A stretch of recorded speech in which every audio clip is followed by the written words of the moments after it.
భాను అనే కాలేజ్ విద్యార్థి తన భవిష్యత్తు కోసం కొత్త కంప్యూటర్ స్కిల్స్ నేర్చుకోవాలని అనుకుంటాడు. ఒకరోజు భాను హెచ్టిఎంఎల్ అనే వెబ్సైట్లు తయారు చేయడానికి ఉపయోగించే భాష గురించి వింటాడు. భాను తెలుసుకుంటాడు, హెచ్టిఎంఎల్ అంటే హైపర్ టెక్స్ట్ మార్కప్ లాంగ్వేజ్ అని. ఇది వెబ్సైట్ యొక్క ప్రాథమిక నిర్మాణాన్ని తయారు చేస్తుంది. కొన్ని రోజులు ప్రాక్టీస్ చేసిన తర్వాత భాను తన మొదటి చిన్న వెబ్సైట్ తయారు చేస్తాడు. నువ్వు తెలుసుకుంటాడు, ఇంటర్నెట్లో ఉన్న ప్రతి వెబ్సైట్కు హెచ్టిఎంఎల్ పునాది అని.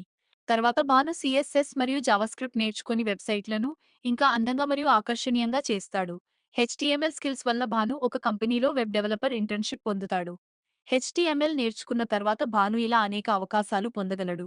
Web developer, front end developer, UI designer, website designer. Bhanu ఇంట్లో నుంచే వెబ్సైట్లు తయారు చేసి ఫ్రీలాన్సింగ్ ద్వారా డబ్బు సంపాదించడం ప్రారంభిస్తాడు. భాను ఇతర విద్యార్థులకు చెబుతాడు, హెచ్టిఎంఎల్ నేర్చుకోవడం వెబ్ డెవలప్మెంట్ ప్రపంచంలోకి మొదటి అడుగు.